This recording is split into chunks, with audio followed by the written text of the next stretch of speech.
वयोवृद्ध पती पत्नीचा निर्घृणरित्या खून करण्यात आल्याची खळबळजनक घटना सांगोला तालुक्यातील पाचेगाव इथं घडली असून या प्रकरणी चौकशीसाठी एका मुलास ताब्यात घेण्यात आला आहे। अज्ञात कारणावरून वृद्ध पती पत्नीचा निर्दयीपणे खून करण्यात आला।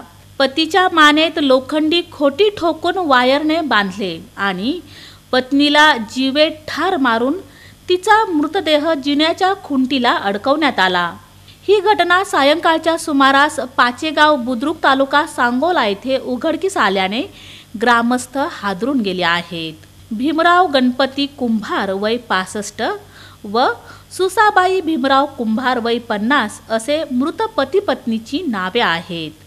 दरम्यान मृताच्या मुलास चौकशीसाठी ताब्यात घेतले आहे।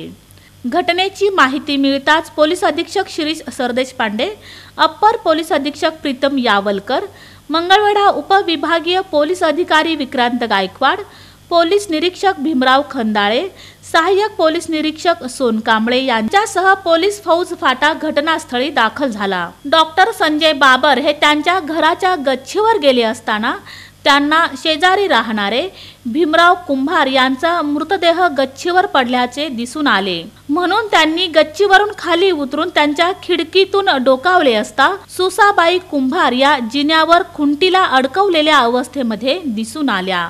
मृताच्या 2 मुलांपैकी एक मुलगा सोने चांदीच्या दुकानात कामासाठी बंगळूरला असून दुसरा मुलगा समाधान हा गावातच वडिलांच्या घरापासून थोड्या अंतरावर त्यांच्यापासून विभक्त राहत होता।